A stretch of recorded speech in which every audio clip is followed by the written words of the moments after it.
Desa tanpa nama. Sekelompok orang tersesat saat mencari jalur pintas menuju kota. Namun, tanpa sadar memasuki sebuah desa yang tidak ada di peta.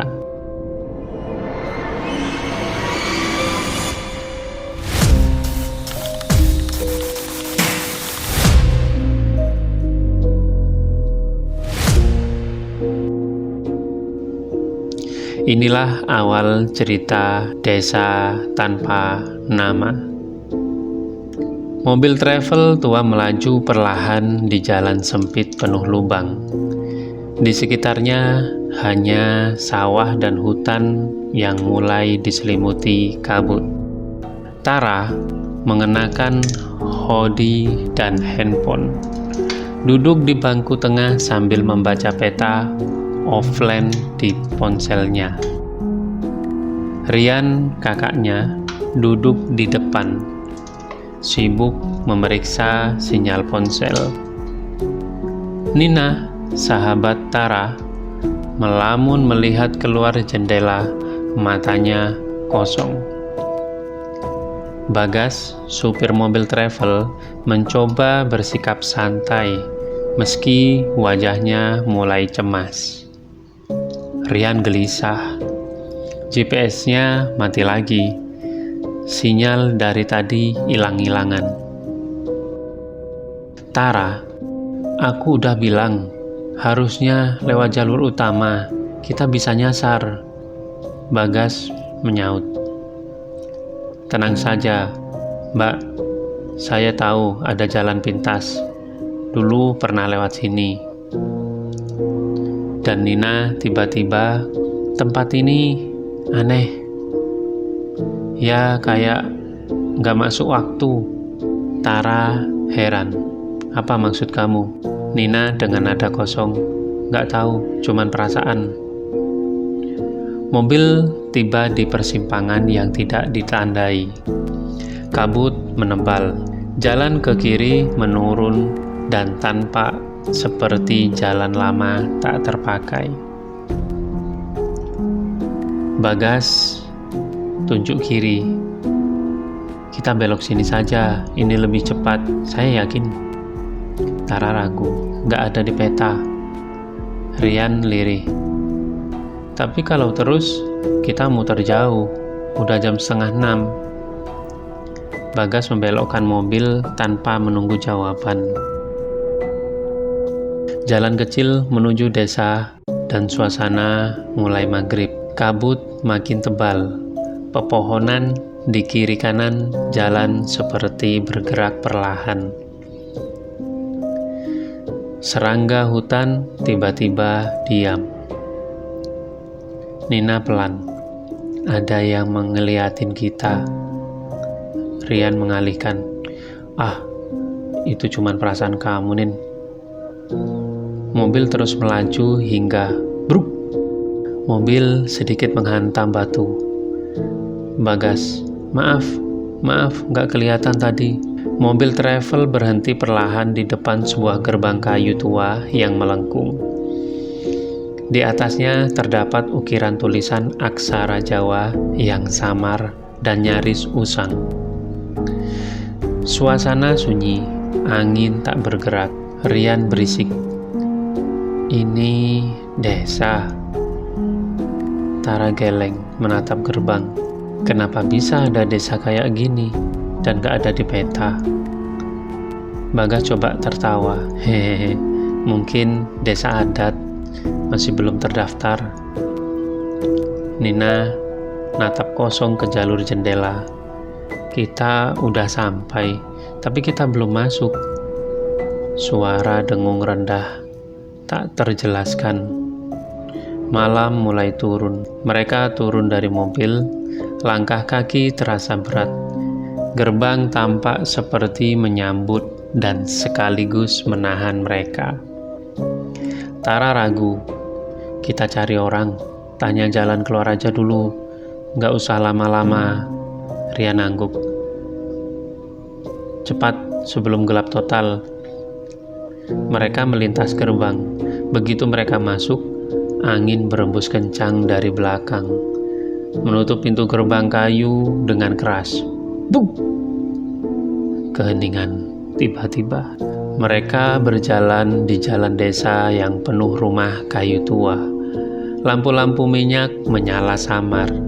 Tidak ada listrik, tidak ada suara TV, motor, atau anjing menggonggong. Warga desa mengenakan pakaian zaman dulu.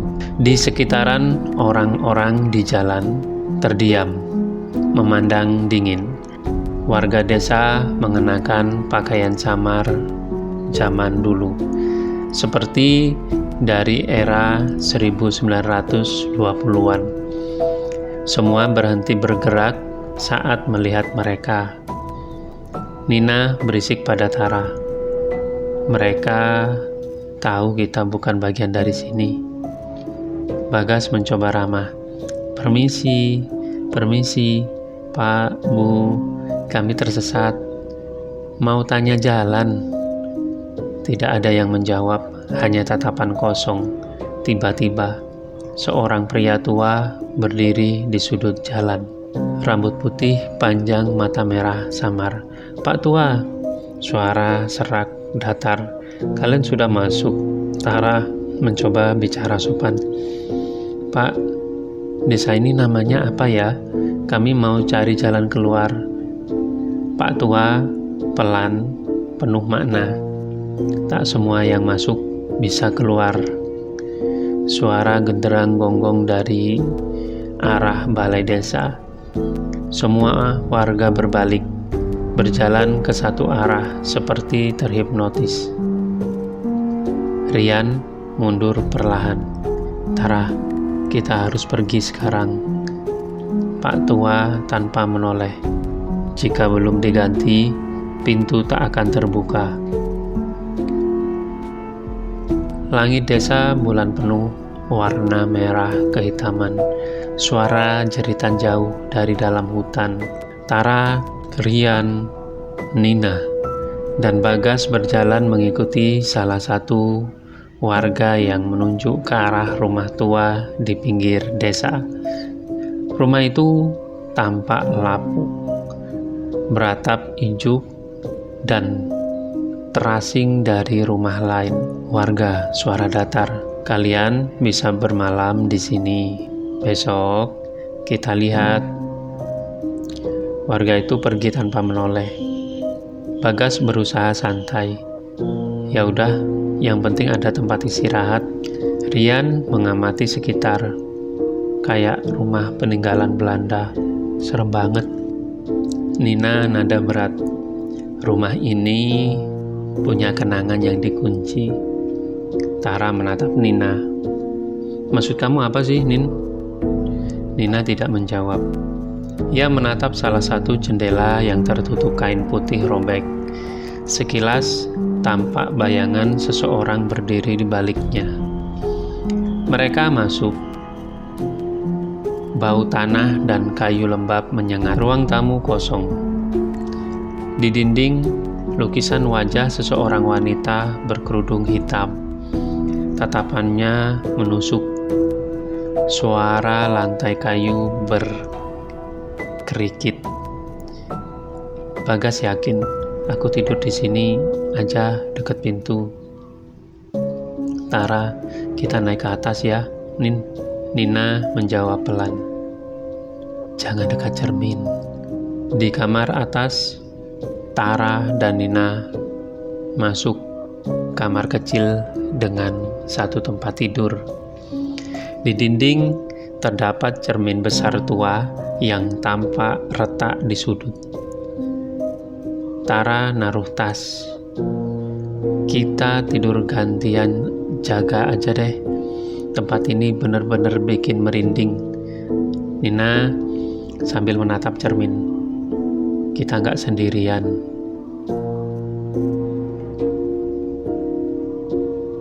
Ketukan pelan di jendela. Tara menoleh cepat. "Apa itu?" Mereka mendekati jendela perlahan. Dari balik jendela tampak anak kecil berdiri menggenggam boneka usang. Tara membuka jendela. Anak itu menghilang. Dari belakang, sosok wanita berambut panjang menunduk berdiri di pojok kamar. Nina pelan sambil berbisik, "Jangan menengok." Tara berbalik, sosok itu sudah hilang. Di ruang tamu, waktu malam berbeda. Bagas terbangun, kedinginan. Ia melihat jam 01:11. Suara orang berlari di loteng. Ia menoleh ke atas, mencoba berbicara. "Bagas." "Pak, Bu, siapapun itu, jangan bercanda." Tiba-tiba, darah menetes dari plafon.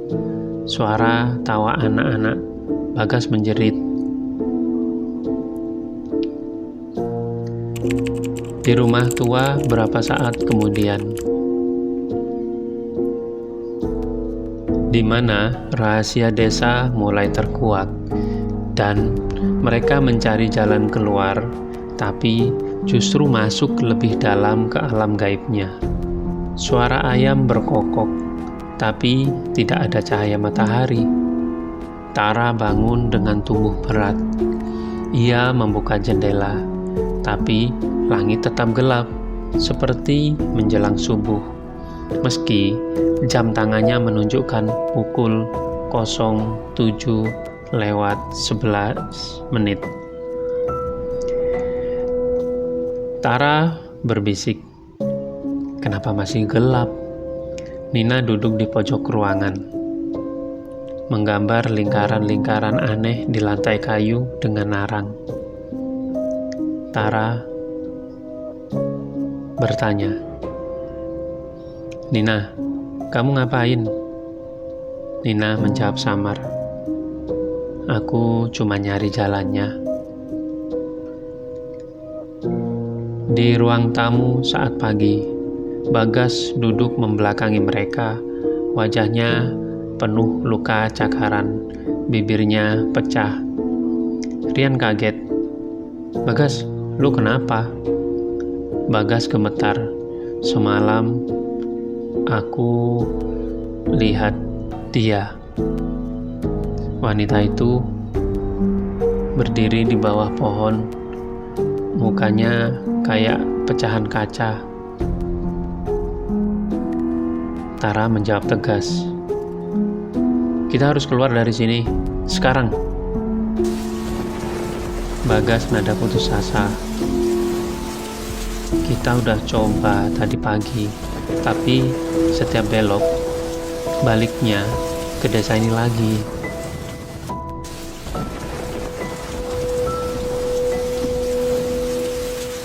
Mereka berjalan ke balai desa. Tidak ada siapapun. Di depan bangunan kayu itu ada sebuah papan dengan simbol tua yang digores darah kering. Nina tiba-tiba mendekat ke papan. Tangannya tersentak keras, seolah tertarik. Nina dalam keadaan kerasukan. Tak ada jalan keluar kecuali dengan pengganti. Tara menariknya menjauh. Pak Tua tiba-tiba muncul dari balik pohon beringin besar. Pak Tua pelan, "Kalian masih ingin pulang?" Rian menjawab, "Tentu saja, kami gak seharusnya ada di sini." Pak Tua berkata, "Semua yang datang akan tinggal, kecuali jika satu bersedia menggantikan tempatnya dengan ikhlas." "Apa maksudnya?" Pak Tua menjawab dengan dingin, "1 tinggal, 3 bisa pergi." Mereka mencoba lari menembus hutan. Kamera bergerak cepat mengikuti langkah mereka, tapi setelah berlari 10 menit, mereka kembali ke depan rumah tua. Rian teriak. Nggak mungkin, kita tadi lari lurus. Bagas panik dan menangis. Kita nggak lari.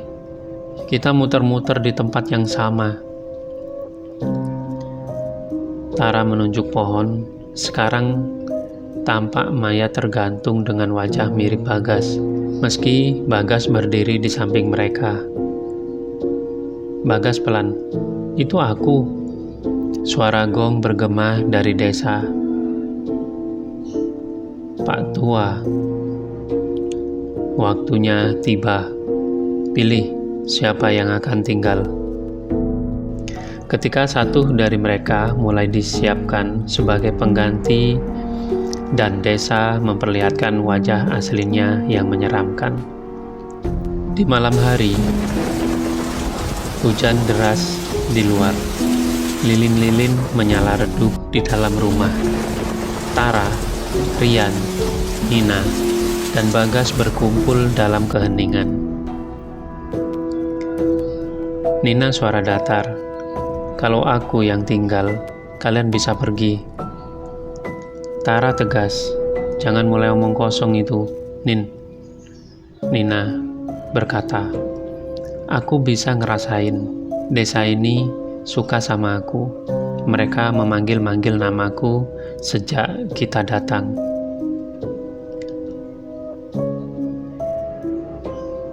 Bagas tak kuasa bicara.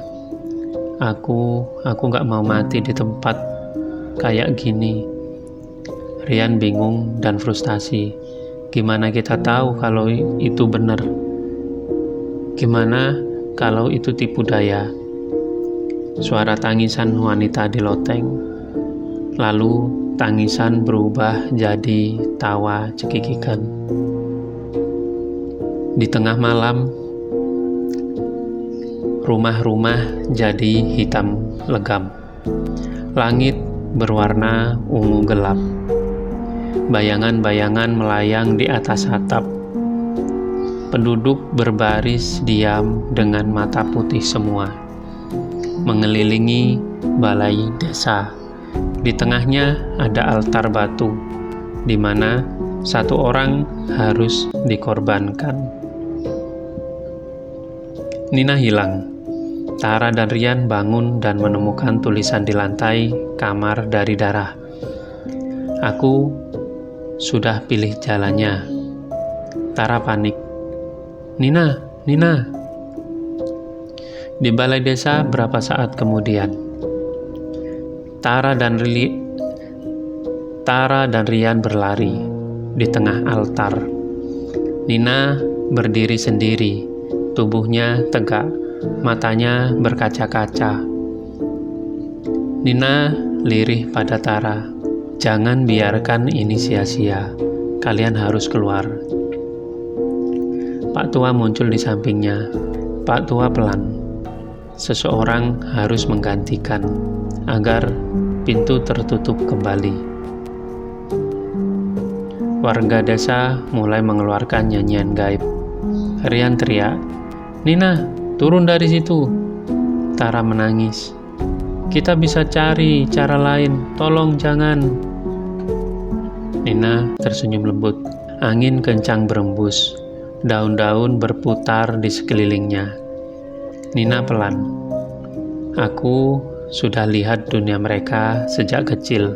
Mungkin aku memang bagian dari mereka." Cahaya putih menyilau. Suara desa berhenti. Nina lenyap. Gerbang desa, pagi. Langit perlahan cerah. Kabut menghilang.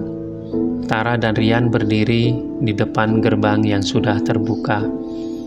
Mereka berjalan keluar, terdiam, hancur, tapi masih hidup. Berapa hari kemudian, Tara duduk di ranjang, menatap cermin. Di belakangnya, refleksi Nina berdiri, tersenyum. Tara berbalik, tidak ada siapa-siapa. Desa tanpa nama tidak tercatat dalam peta, namun kisah tentangnya hidup dari mulut ke mulut, menunggu pengganti berikutnya. Terima kasih, dan untuk menonton tayangan-tayangan selanjutnya, jangan lupa hidupkan tombol loncengnya.